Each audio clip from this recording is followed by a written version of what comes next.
ਇਹ ਗੱਲ ਖਤਮ ਹੋਣ ਵਾਲੀ ਜਾਪਦੀ ਨਹੀਂ।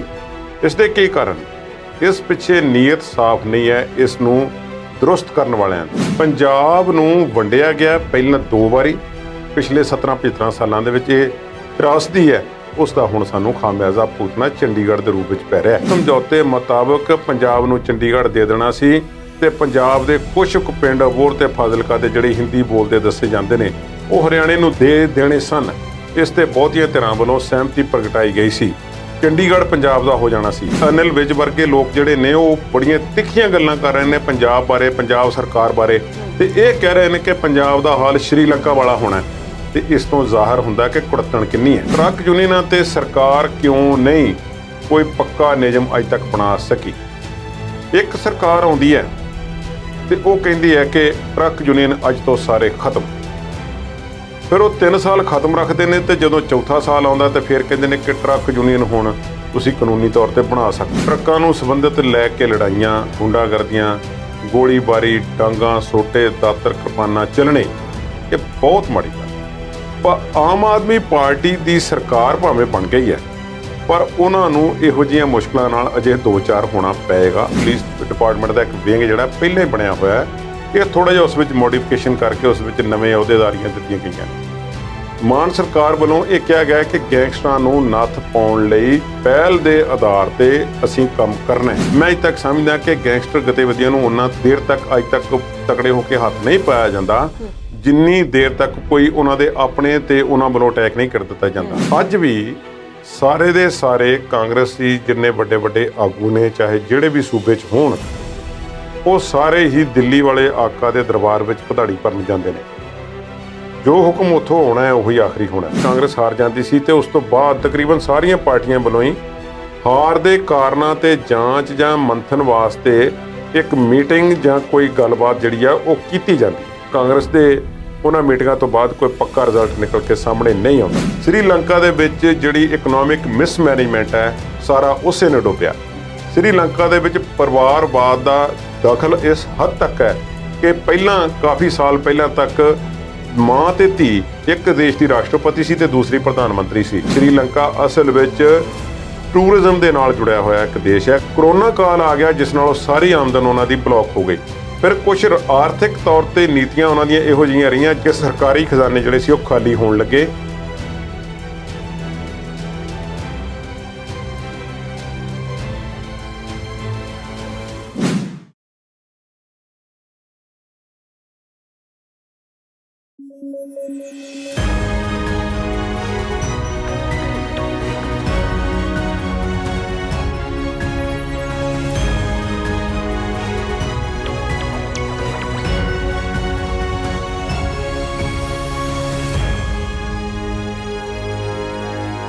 ਸਤਿ ਸ਼੍ਰੀ ਅਕਾਲ। ਤੁਸੀਂ ਦੇਖ ਰਹੇ ਹੋ ਪੰਜਾਬੀ ਨੈਸ਼ਨਲ ਟੀਵੀ ਤੇ ਪ੍ਰੋਗਰਾਮ ਹੈ ਜੀ ਵਿਚਾਰ ਚਰਚਾ। ਅੱਜ ਦੇ ਸਾਡੇ ਮਹਿਮਾਨ ਨੇ ਕੁਲਦੀਪ ਸਿੰਘ ਹੀਰ ਜੀ ਤੇ ਅਸੀਂ ਉਹਨਾਂ ਦੇ ਨਾਲ ਪੰਜਾਬ ਦੀ ਰਾਜਨੀਤੀ ਦੀ ਗੱਲ ਕਰਾਂਗੇ, ਭਾਰਤ ਦੀ ਰਾਜਨੀਤੀ ਦੀ ਗੱਲ ਕਰਾਂਗੇ ਤੇ ਗੱਲ ਸ਼੍ਰੀਲੰਕਾ ਦੀ ਵੀ ਕਰਾਂਗੇ। ਕੁਲਦੀਪ ਜੀ, ਸਵਾਗਤ ਹੈ ਜੀ ਪ੍ਰੋਗਰਾਮ 'ਚ ਤੁਹਾਡਾ ਬਹੁਤ-ਬਹੁਤ। ਸਤਿ ਸ਼੍ਰੀ ਅਕਾਲ ਸਭਰੀਨ। ਕੁਲਦੀਪ ਜੀ, ਸ਼ੁਰੂਆਤ ਉਸ ਮੁੱਦੇ ਤੋਂ ਕਰਦੇ ਹਾਂ ਜਿਹੜਾ ਬਹੁਤ ਭਖਿਆ ਹੋਇਆ। 1966 ਦੇ ਵਿੱਚ ਹਰਿਆਣਾ ਹੋਂਦ 'ਚ ਆਉਂਦਾ ਹੈ। 1970 'ਚ ਫੈਸਲਾ ਹੁੰਦਾ ਹੈ ਕਿ ਚੰਡੀਗੜ੍ਹ ਜਿਹੜਾ ਹੁਣ ਪੰਜਾਬ ਨੂੰ ਦੇ ਦਈਏ। ਉਸ ਤੋਂ ਬਾਅਦ ਹਰਿਆਣਾ ਵਿਰੋਧ ਕਰਦਾ ਆ, ਫੈਸਲਾ ਠੰਡੇ ਬਸਤੇ 'ਚ ਪੈ ਜਾਂਦਾ ਹੈ। ਪੰਜਾਬ ਸਰਕਾਰ ਹੁਣ ਤੱਕ 7 ਵਾਰ ਵਿਧਾਨ ਸਭਾ 'ਚ ਮਤਾ ਪੇਸ਼ ਕਰ ਚੁੱਕੀ ਹੈ।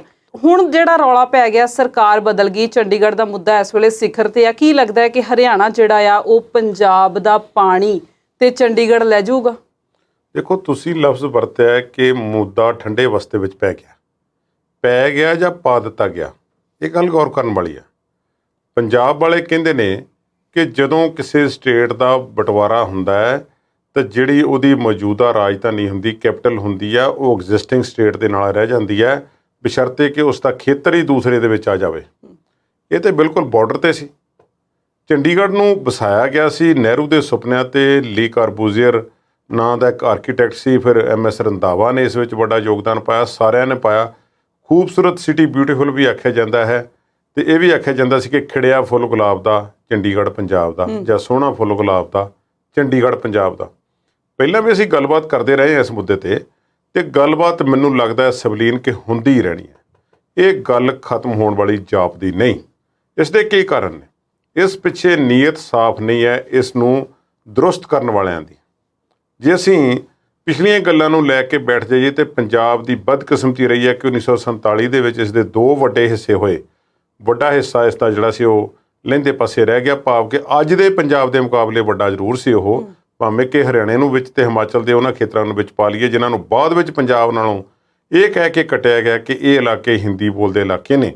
ਤੇ ਉਸ ਰਾਇਸ਼ੁਮਾਰੀ ਦੇ ਵਿੱਚ ਜਦੋਂ ਪੁੱਛਿਆ ਗਿਆ ਲੋਕਾਂ ਨੂੰ, ਪੰਜਾਬ ਦਿਆਂ ਨੂੰ, ਕਿ ਤੁਹਾਡੀ ਬੋਲੀ ਕਿਹੜੀ ਹੈ, ਤੇ ਫਿਰ ਉਦੋਂ ਵੀ ਇਹ ਰੌਲਾ ਰੱਪਾ ਪਿਆ ਸੀ ਕਿ ਬਹੁਤ ਸਾਰੇ ਲੋਕਾਂ ਤੇ ਦਬਾਅ ਪਾ ਕੇ, ਉਹਨਾਂ ਨੂੰ ਡਰਾ ਕੇ, ਉਹਨਾਂ ਨੂੰ ਇਸ ਗੱਲ ਦਾ ਹਊਆ ਕ੍ਰੀਏਟ ਕਰਕੇ ਕਿ ਜੇ ਤੁਸੀਂ ਪੰਜਾਬੀ ਜਾਂ ਕੋਈ ਹੋਰ ਬੋਲੀ ਆਪਣੀ ਲਿਖਾਉਂਦੇ ਹੋ ਤੇ ਤੁਹਾਡੇ ਤੇ ਪਤਾ ਨਹੀਂ ਕਿਹੜਾ ਇਲਜ਼ਾਮ ਲਾ ਦਿੱਤਾ ਜਾਵੇਗਾ ਜਾਂ ਤੁਹਾਨੂੰ ਕੀ ਕਰ ਦਿੱਤਾ ਜਾਵੇਗਾ। ਬਹੁਤ ਸਾਰੇ ਲੋਕਾਂ ਨੇ, ਪੰਜਾਬ ਦੇ ਬਾਸ਼ਿੰਦਿਆਂ ਨੇ ਵੀ ਆਪਣੀ ਮਾਤ ਬੋਲੀ ਜਿਹੜੀ ਆ ਉਹ ਹਿੰਦੀ ਲਿਖਾ ਦਿੱਤੀ। ਮਾਂ ਬੋਲੀ, ਮਾਤ ਭਾਸ਼ਾ, ਇਸ ਨੂੰ ਇਹ ਦੋਵੇਂ ਇੱਕੋ ਲਫ਼ਜ਼ ਨੇ। ਜਿਹੜੀ ਬੋਲੀ ਤੁਹਾਡੀ ਮਾਂ ਬੋਲਦੀ ਹੋਵੇ ਤੇ ਬੱਚੇ ਨੂੰ ਸਿਖਾ ਦਿੰਦੀ ਹੋਵੇ, ਉਹ ਮਾਂ ਬੋਲੀ ਅਖਵਾਉਂਦੀ ਹੈ। ਪੰਜਾਬੀ ਮਾਂ ਬੋਲੀ ਸੀ ਪੰਜਾਬੀਆਂ ਦੀ, ਪਰ ਹੌਲੀ ਹੌਲੀ ਅਸੀਂ ਛੱਡਦੇ ਗਏ ਹਾਂ ਪੰਜਾਬੀ। ਜਿਵੇਂ ਸੁਰਜੀਤ ਪਾਤਰ ਕਹਿੰਦੇ ਨੇ ਕਿ ਪੰਜਾਬੀਆਂ ਨੇ ਆਪੇ ਹੀ ਪੰਜਾਬੀ ਛੱਡ ਦਿੱਤੀ, ਇਸ ਤਰ੍ਹਾਂ ਤੇ ਹੁੰਦਾ ਰਿਹਾ।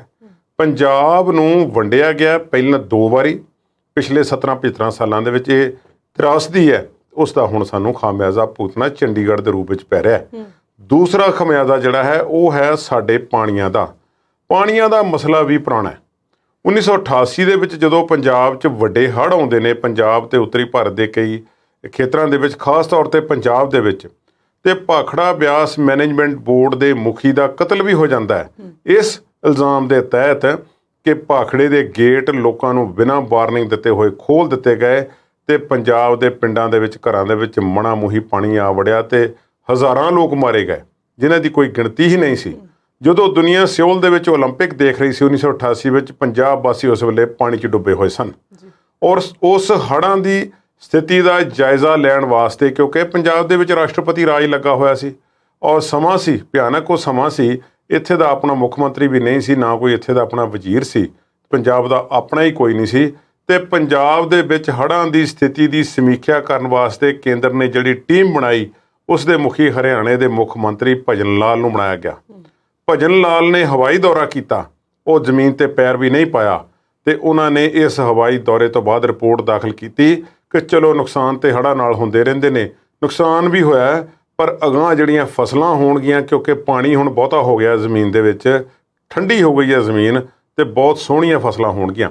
ਇਹ ਰਿਪੋਰਟਾਂ ਜਿਹੜੀਆਂ ਸੀ ਜਾਰੀ ਹੋਈਆਂ ਤੇ ਪੰਜਾਬ ਵਾਲੇ ਉਸ ਵੇਲੇ ਬੋਲ ਨਹੀਂ ਸੀ ਸਕਦੇ, ਕੋਈ ਸੁਣਦਾ ਨਹੀਂ ਸੀ।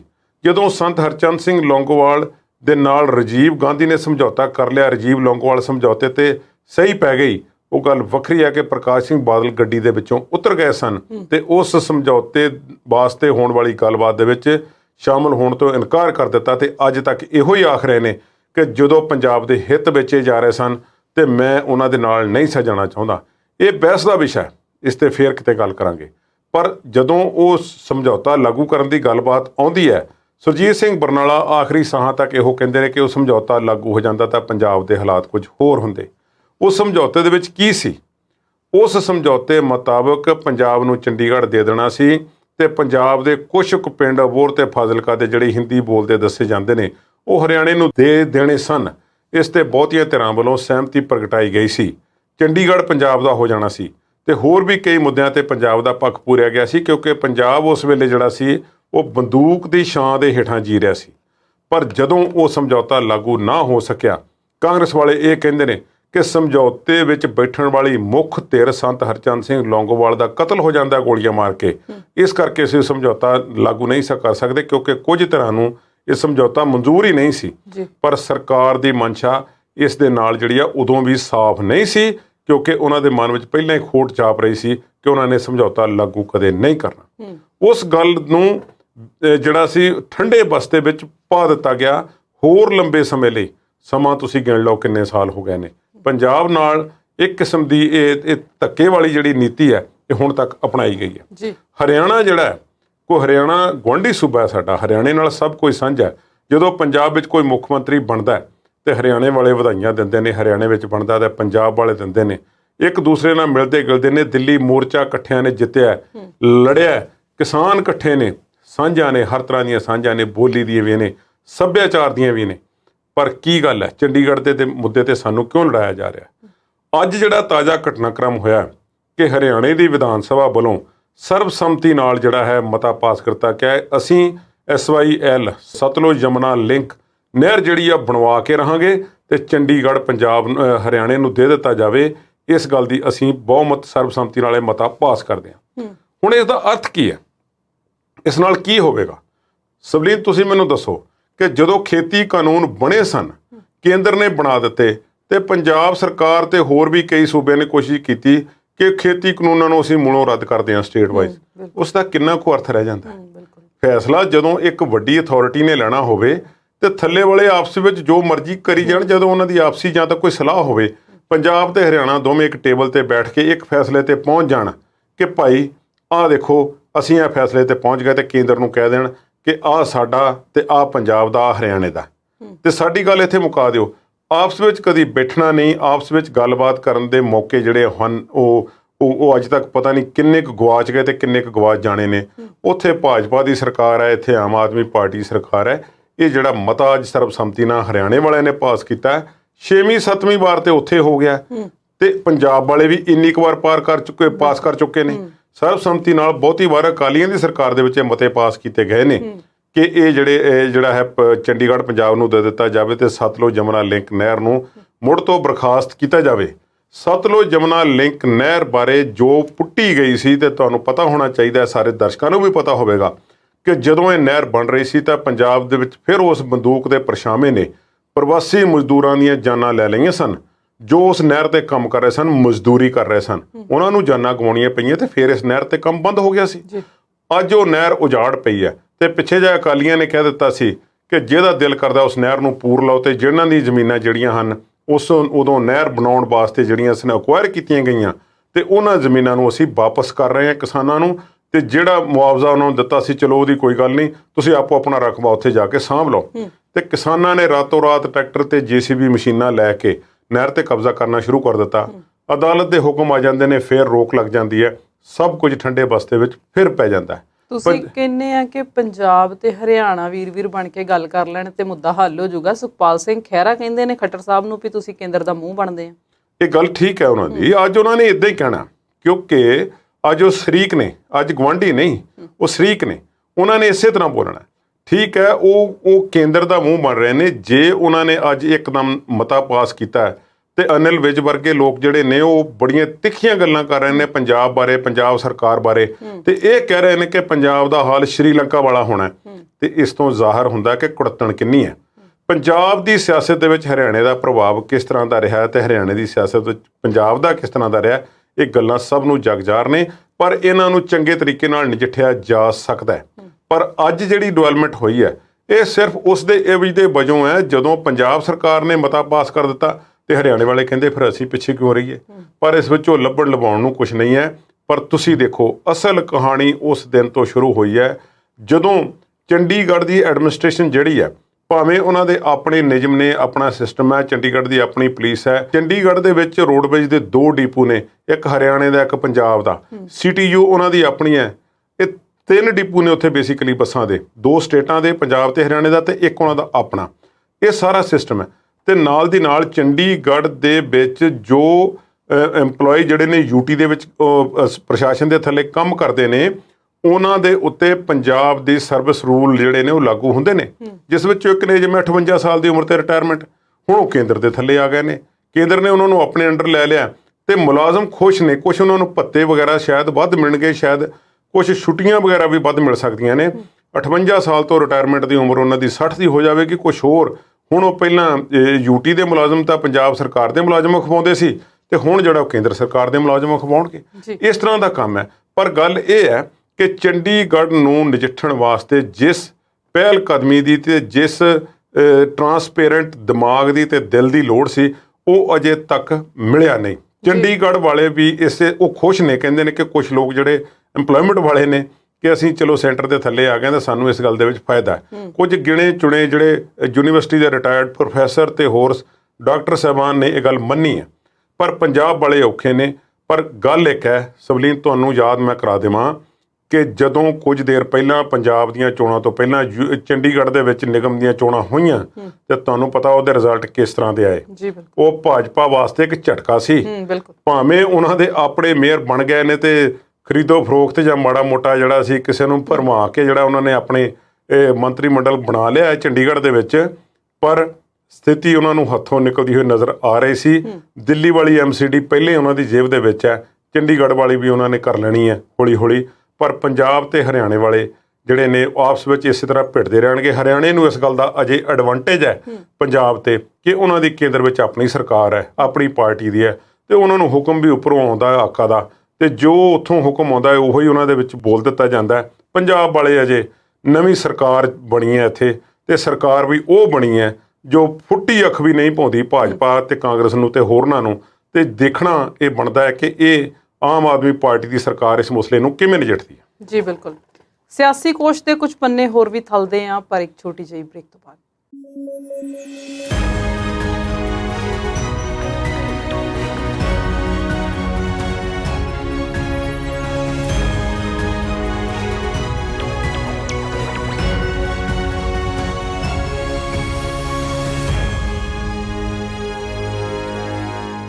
ਬ੍ਰੇਕ ਤੋਂ ਬਾਅਦ ਪ੍ਰੋਗਰਾਮ ਵਿਚਾਰ ਚਰਚਾ ਦੇਖ ਰਹੇ ਦਰਸ਼ਕਾਂ ਦਾ ਸਵਾਗਤ ਕਰਦੇ ਹਾਂ।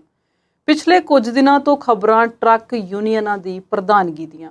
ਜ਼ਖਮੀ ਵੀ ਹੋਏ ਨੇ, ਲੀੜੇ ਵੀ ਪਾੜੇ ਨੇ, ਡੰਡੇ ਵੀ ਚਲਾਏ ਨੇ, ਤੇ ਆਮ ਆਦਮੀ ਪਾਰਟੀ ਦਾ ਬੜਾ ਰੌਲਾ। ਕੁਲਦੀਪ ਜੀ, ਆਪ ਦਾ ਕੀ ਰੋਲ ਹੈ ਇਹਦੇ 'ਚ? ਦੇਖੋ, ਗੱਲ ਇਹ ਹੈ, ਟਰੱਕ ਯੂਨੀਅਨਾਂ ਦਾ ਮਸਲਾ ਇਹੋ ਜਿਹਾ ਕਿ ਇੰਨੇ ਪਤਾ ਨਹੀਂ ਕਿੰਨੇ ਕਮਾਵਾਂ ਦੇ ਪੁੱਤ ਖੋਏ ਨੇ ਅੱਜ ਤੱਕ, ਤੇ ਕਿੰਨੇ ਹੋਰ ਖੋਣੇ ਨੇ, ਤੇ ਕਿੰਨਿਆਂ ਦੇ ਸਿਰ ਪੱਟਣੇ ਨੇ। 2-3 ਖਬਰਾਂ ਇਹੋ ਜਿਹੀਆਂ ਉੱਪਰੋਂ ਥਲੀ ਆ ਗਈਆਂ ਨੇ ਆਮ ਆਦਮੀ ਪਾਰਟੀ ਦੀ ਸਰਕਾਰ ਬਣਨ ਤੋਂ ਬਾਅਦ ਕਿ ਇੱਥੇ ਲੜਾਈਆਂ ਹੋਈਆਂ ਨੇ ਕੁਝ ਟਰੱਕ ਯੂਨੀਅਨ ਤੇ ਕਬਜ਼ੇ ਨੂੰ ਲੈ ਕੇ। ਇਸੇ ਤਰ੍ਹਾਂ ਇੱਕ ਸਾਬਕਾ MLA ਜਿਨ੍ਹਾਂ ਦਾ ਮਰਡਰ ਹੋ ਗਿਆ ਸੀ, ਕਤਲ ਕਰ ਦਿੱਤਾ ਗਿਆ ਸੀ, ਮਲਕੀਤ ਸਿੰਘ ਕੀਤੂ, ਉਹ ਇਸੇ ਟਰੱਕ ਯੂਨੀਅਨ ਦੇ ਸਿਸਟਮ ਦੇ ਵਿੱਚੋਂ ਹੀ ਉੱਪਰ ਆਏ ਸਨ। ਪਰ ਟਰੱਕ ਯੂਨੀਅਨਾਂ ਦਾ ਸਿਸਟਮ ਜਿਹੜਾ ਹੈ, ਇਹ ਪੰਜਾਬ ਸਰਕਾਰ ਇਸ ਦਾ ਅੱਜ ਤੱਕ ਕੋਈ ਠੋਸ ਹੱਲ ਨਹੀਂ ਲੱਭ ਸਕੀ। ਜਿਵੇਂ ਅੱਜ ਪੰਜਾਬ ਸਰਕਾਰ ਨੇ ਆਬਕਾਰੀ ਨੀਤੀ ਤੇ ਲੋਕਾਂ ਦੀ ਰਾਏ ਮੰਗੀ ਹੈ, ਉਹ ਵੀ ਆਪਣੇ ਆਪ 'ਚ ਹਾਸੋਹੀਣੀ ਗੱਲ ਹੈ। ਪਰ ਗੱਲ ਇਹ ਹੈ ਕਿ ਟਰੱਕ ਯੂਨੀਅਨਾਂ ਤੇ ਸਰਕਾਰ ਕਿਉਂ ਨਹੀਂ ਕੋਈ ਪੱਕਾ ਨਿਯਮ ਅੱਜ ਤੱਕ ਬਣਾ ਸਕੀ।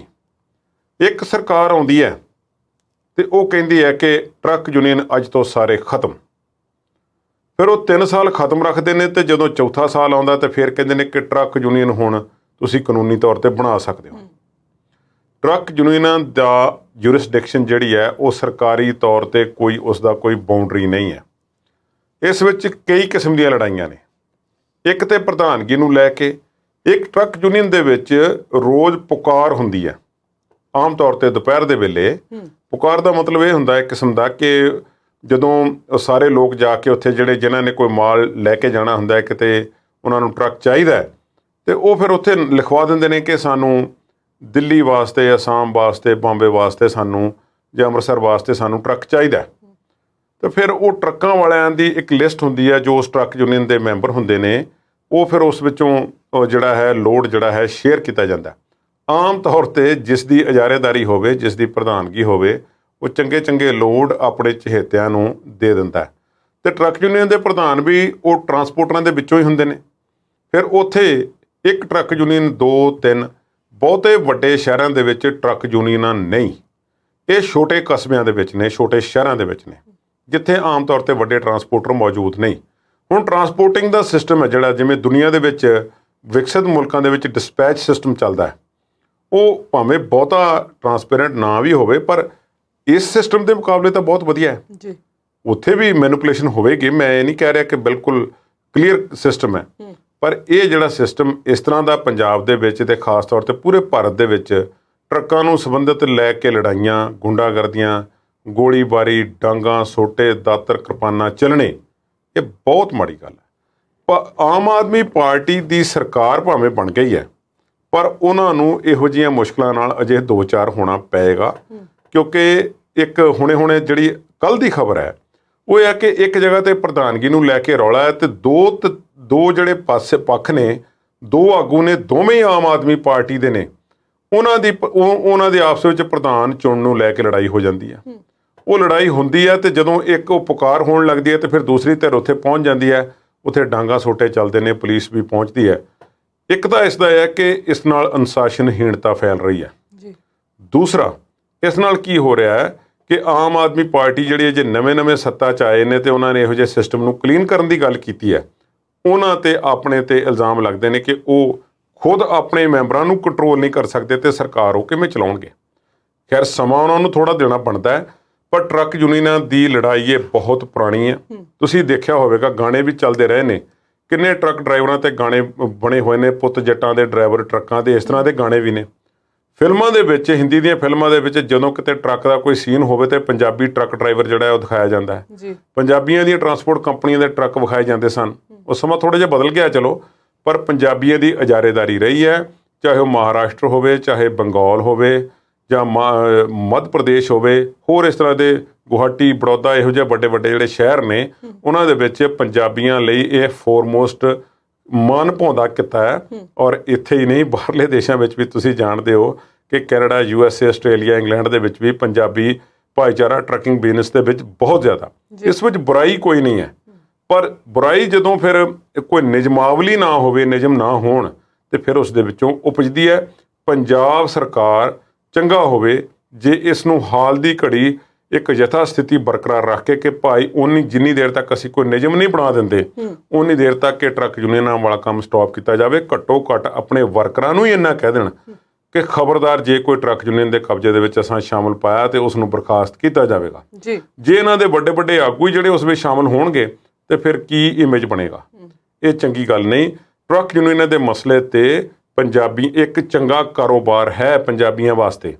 ਪੰਜਾਬ ਦੇ ਵਿੱਚ ਜੇ ਖੇਤੀਬਾੜੀ ਨਾਲ ਸੰਬੰਧਿਤ ਵੀ ਅਸੀਂ ਗੱਲ ਕਰੀਏ ਤਾਂ ਬਹੁਤ ਵੱਡੇ ਪੱਧਰ ਤੇ ਵਧੀਆ ਟਰਾਂਸਪੋਰਟੇਸ਼ਨ ਸਿਸਟਮ ਦੀ ਲੋੜ ਹੈ, ਤੇ ਇਸ ਨੂੰ ਕਾਇਮ ਦਾਇਮ ਰੱਖਣ ਲਈ, ਸਿਸਟਮ ਨੂੰ ਸੁਚਾਰੂ ਢੰਗ ਨਾਲ ਚਲਾਉਣ ਲਈ ਕਿਸੇ ਬਹੁਤ ਵਧੀਆ ਨੀਤੀ ਦੀ ਲੋੜ ਹੈ, ਜੋ ਅਜੇ ਤੱਕ ਬਣ ਨਹੀਂ ਸਕੀ ਪਹਿਲੀਆਂ ਸਰਕਾਰਾਂ ਤੋਂ, ਤੇ ਨਵੀਂ ਸਰਕਾਰ ਨੂੰ ਅਜੇ ਸਮਾਂ ਚਾਹੀਦਾ। ਕੁਲਦੀਪ ਜੀ, ਪੰਜਾਬ 'ਚ ਜਿਹੜੀ ਸੱਤਾ ਪਲਟੀ ਆ, ਮਹੀਨਾ ਨਹੀਂ ਹੋਇਆ ਹਾਲੇ, ਪਰ ਉਸ ਤੋਂ ਬਾਅਦ ਅਮਨ ਅਮਾਨ ਨੂੰ ਭੰਗ ਕਰਨ ਵਾਲੀਆਂ ਬਹੁਤ ਸਾਰੀਆਂ ਘਟਨਾਵਾਂ ਵਾਪਰੀਆਂ ਨੇ, ਤੇ ਅੱਜ ਮਾਨ ਸਰਕਾਰ ਨੇ ਗੈਂਗਸਟਰਾਂ ਨਾਲ ਨਜਿੱਠਣ ਵਾਸਤੇ ਇੱਕ ਨੀਤੀ ਘੜ ਲਈ ਆ। ਕੀ ਕਹਿਣਾ ਚਾਹੁੰਦੇ ਹੋ? ਦੇਖੋ, ਉਹਨਾਂ ਨੇ ਐਂਟੀ ਗੈਂਗਸਟਰ ਇੱਕ ਸਕੁਆਡ ਜਾਂ ਇੱਕ ਫੋਰਸ ਬਣਾਇਆ, ਉਸ ਦੇ ਵਿੱਚ ADGP ਰੈਂਕ ਦੇ ਬੰਦੇ ਨੂੰ ਜਿਹੜਾ ਹੈ ਉਸ ਦਾ ਮੁਖੀ ਲਾਇਆ। ਹੁਣ ਗੱਲ ਤਾਂ ਇਹ ਹੈ ਕਿ ਕੀ ਇਸ ਤਰ੍ਹਾਂ ਦਾ ਪਹਿਲਾਂ ਕੋਈ ਸਿਸਟਮ ਸੀ? ਜੀ ਹਾਂ, ਇਸੇ ਤਰ੍ਹਾਂ ਦੀ ਇੱਕ ਸੰਸਥਾ, ਪੁਲਿਸ ਡਿਪਾਰਟਮੈਂਟ ਦਾ ਇੱਕ ਵਿੰਗ ਜਿਹੜਾ ਪਹਿਲਾਂ ਹੀ ਬਣਿਆ ਹੋਇਆ ਹੈ। ਇਹ ਥੋੜ੍ਹਾ ਜਿਹਾ ਉਸ ਵਿੱਚ ਮੋਡੀਫਿਕੇਸ਼ਨ ਕਰਕੇ ਉਸ ਵਿੱਚ ਨਵੇਂ ਅਹੁਦੇਦਾਰੀਆਂ ਦਿੱਤੀਆਂ ਗਈਆਂ ਨੇ। ਮਾਨ ਸਰਕਾਰ ਵੱਲੋਂ ਇਹ ਕਿਹਾ ਗਿਆ ਕਿ ਗੈਂਗਸਟਰਾਂ ਨੂੰ ਨੱਥ ਪਾਉਣ ਲਈ ਪਹਿਲ ਦੇ ਆਧਾਰ ਤੇ ਅਸੀਂ ਕੰਮ ਕਰਨਾ ਹੈ, ਪਰ ਇਹ ਕਿਸ ਤਰ੍ਹਾਂ ਕੀਤਾ ਜਾਵੇਗਾ? ਮੈਂ ਸਮਝਦਾ ਕਿ ਜਿਹੜੀਆਂ ਗੈਂਗ ਨਾਲ ਰਿਲੇਟਡ ਐਕਟੀਵਿਟੀਜ਼ ਨੇ, ਇਸ ਵਿੱਚ ਸੋਸ਼ਲ ਮੀਡੀਆ ਦਾ ਬਹੁਤ ਵੱਡਾ ਪ੍ਰਭਾਵ ਹੈ। ਸੰਦੀਪ ਨੰਗਲ ਅੰਬੀਆਂ ਦਾ ਕਤਲ ਹੁੰਦਾ ਹੈ ਜੀ, ਇੱਕ ਗਰੁੱਪ ਜ਼ਿੰਮੇਵਾਰੀ ਲੈਂਦਾ ਹੈ, ਫਿਰ ਦੂਸਰਾ ਕਹਿ ਦਿੰਦਾ ਹੈ ਕਿ ਨਹੀਂ, ਇਹ ਅਸੀਂ ਨਹੀਂ, ਉਹ ਗਰੁੱਪ ਨਹੀਂ ਸੀ, ਅਸੀਂ ਸੀ। ਫਿਰ ਉਹ ਪਹਿਲੇ ਵਾਲਾ ਗਰੁੱਪ ਹੈ ਸਾਡੇ ਵਾਲੇ ਬਿਹਾਫ ਤੇ ਕਿਸੇ ਨੇ ਝੂਠੀ ਪੋਸਟ ਪਾਈ ਹੈ। ਮੇਰਾ ਮਤਲਬ ਇਹ ਹੈ ਕਿ ਕੀ ਸੋਸ਼ਲ ਮੀਡੀਆ ਤੇ ਇਹੋ ਜਿਹੀ ਗੱਲਬਾਤ ਕਰਨ ਦੀ ਇਜਾਜ਼ਤ ਹੈ, ਜਾਂ ਇਸ ਤਰ੍ਹਾਂ ਦੇ ਆਰਗੇਨਾਈਜ਼ਡ ਕ੍ਰਾਈਮ ਨੂੰ ਅੱਗੇ ਵਧਾਇਆ ਜਾ ਸਕਦਾ ਹੈ? ਹੁਣ ਇਹ ਇੱਕ ਅਨਕੰਟਰੋਲਡ ਜਿਹਾ ਸਿਸਟਮ ਹੈ, ਜਿਸ ਦੇ ਵਿੱਚ ਜਿਸ ਦਾ ਦਿਲ ਕਰਦਾ ਹੈ ਉਹ ਆਖ ਦਿੰਦਾ ਹੈ, ਉਸ ਨੂੰ ਪਲੇਟਫਾਰਮ ਇੱਕ ਮਿਲ ਗਿਆ ਤੇ ਉਹ ਮਿੰਟਾਂ ਸਕਿੰਟਾਂ ਵਿੱਚ ਲੱਖਾਂ ਕਰੋੜਾਂ ਲੋਕਾਂ ਤੱਕ ਪਹੁੰਚ ਜਾਂਦਾ ਹੈ। ਹੁਣ ਗੈਂਗ ਵਿਰੋਧੀ ਗਤੀਵਿਧੀਆਂ ਨੂੰ ਖਤਮ ਕਰਨ ਲਈ ਸਰਕਾਰਾਂ ਨੇ ਕੀ ਕੀਤਾ ਅੱਜ ਤੱਕ? ਇੱਕ ਤੇ ਗੱਲ ਪੱਕੀ ਹੈ ਕਿ ਮੈਂ ਹੁਣ ਨਾਮ ਲੈਣੇ ਵਾਜਬ ਨਹੀਂ ਸਮਝਦਾ, ਪਰ ਬਹੁਤ ਸਾਰੇ ਨਾਮ ਇਹੋ ਜਿਹੇ ਗੈਂਗਸਟਰਾਂ ਦੇ ਮਸ਼ਹੂਰ ਸਨ ਪੰਜਾਬ ਦੇ ਵਿੱਚ, ਜਿਨ੍ਹਾਂ ਨੂੰ ਫਿਰ ਪੁਲਿਸ ਨੇ ਆਪਣੇ ਤਰੀਕੇ ਨਾਲ ਨਜਿੱਠਿਆ ਜਾਂ ਆਪਸੀ ਲੜਾਈ ਵਿੱਚ ਮਾਰੇ ਗਏ। ਹੁਣ ਇਸੇ ਤਰ੍ਹਾਂ ਪੰਜਾਬ ਦੇ ਇੱਕ ਨਾਮੀ ਗੈਂਗਸਟਰ ਮਾਰੇ ਗਏ, ਤੇ ਪੰਜਾਬ ਸਰਕਾਰ ਦੇ ਉਸ ਵੇਲੇ ਦੇ ਮੁੱਖ ਮੰਤਰੀ captain Amarinder Singh police force ਨੂੰ ਵਧਾਈ ਦਿੰਦੇ ਨੇ ਕਿ ਤੁਸੀਂ ਬਹੁਤ ਵਧੀਆ ਕੰਮ ਕੀਤਾ, ਜਿਹੜਾ ਉਸ ਨੂੰ ਮਾਰ ਮੁਕਾਇਆ, ਉਸ ਦਾ ਮੁਕਾਬਲਾ ਹੁੰਦਾ।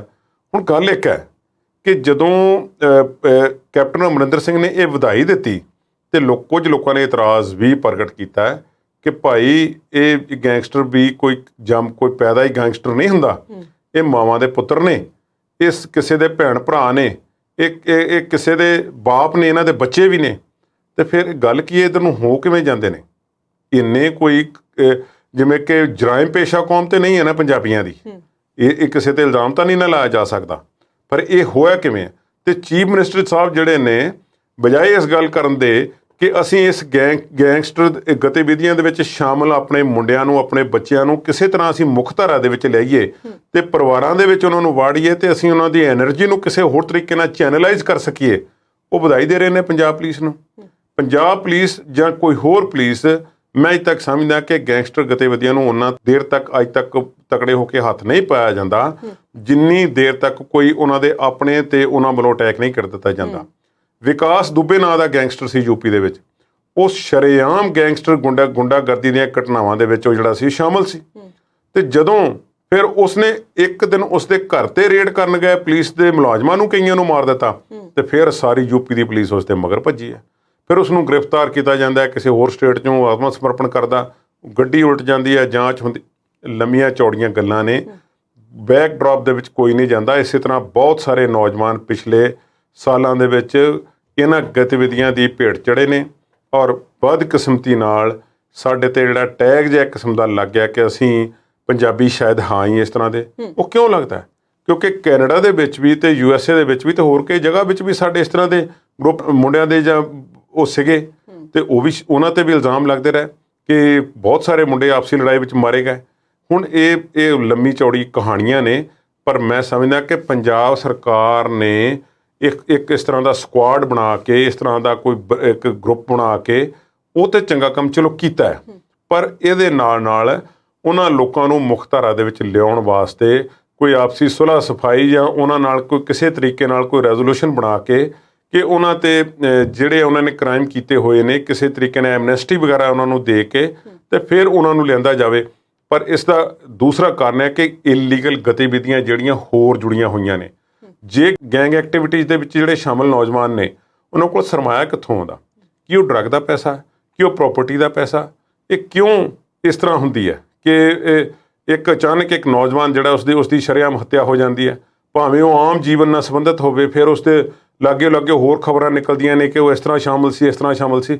ਇਹ ਸਾਰੀਆਂ ਗੱਲਾਂ ਨੇ। ਕਬੱਡੀ ਦੀ ਅਸੀਂ ਗੱਲ ਕਰੀਏ, ਸੰਦੀਪ ਨੰਗਲ ਅੰਬੀਆਂ ਜਿਹੜਾ ਦਾ ਕਤਲ ਹੋਇਆ ਤੇ ਉਸ ਤੋਂ ਬਾਅਦ ਕਿ ਗਾਂ ਇਹ ਜਿਹਾ ਨਾ ਹੋਵੇ, ਸਰਕਾਰ ਨੂੰ ਕਬੱਡੀ ਵਾਸਤੇ ਰੂਲਸ ਐਂਡ ਰੈਗੂਲੇਸ਼ਨ ਬਣਾਉਣੇ ਚਾਹੀਦੇ ਨੇ ਕਿ ਕੁਝ ਇੱਕ ਵਿਅਕਤੀ ਇਸ ਨੂੰ ਹੱਥ ਵਿੱਚ ਨਾ ਲੈ ਕੇ ਚਲਾਉਣ। ਇਸ ਵਾਸਤੇ ਕੋਈ ਪੱਕੇ ਨਿਯਮ ਚਾਹੀਦੇ ਨੇ। ਇਹ ਗੈਂਗਸਟਰ ਵੀ ਸਾਡੇ ਆਪਣੇ ਹੀ ਬੱਚੇ ਨੇ, ਭਰਾ ਨੇ, ਔਰ ਇਹਨਾਂ ਨੂੰ ਮੁੱਖ ਧਾਰਾ ਦੇ ਵਿੱਚ ਲਿਆਉਣ ਦੀ ਕੋਸ਼ਿਸ਼ ਸਰਕਾਰ ਦੀ ਪਹਿਲ ਦੇ ਆਧਾਰ ਤੇ ਹੋਣੀ ਚਾਹੀਦੀ ਹੈ ਤਾਂ ਕਿ ਹੋਰ ਗਾਂ ਨਾ ਇੱਦਾਂ ਕੋਈ ਆਪਣੀ ਮਰਜ਼ੀ ਨਾਲ ਗੈਂਗਸਟਰ ਬਣੇ। ਕੋਈ ਚਾਹੁੰਦਾ ਨਹੀਂ, ਮੈਂ ਨਹੀਂ ਸਮਝਦਾ ਕਿ ਮੈਂ ਤੇ ਇਹੋ ਹੀ ਕੰਮ ਕਰਨਾ ਹੈ।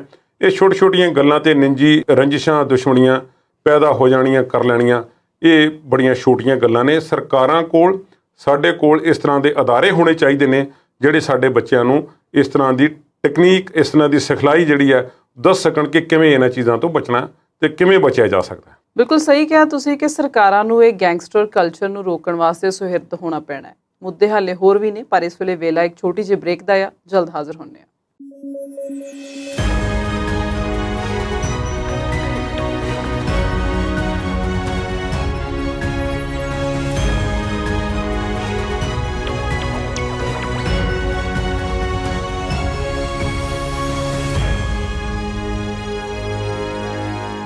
ਬ੍ਰੇਕ ਤੋਂ ਬਾਅਦ ਪ੍ਰੋਗਰਾਮ ਵਿਚਾਰ ਚਰਚਾ ਦੇਖ ਰਹੇ ਦਰਸ਼ਕਾਂ ਦਾ ਸਵਾਗਤ ਕਰਦੇ ਹਾਂ।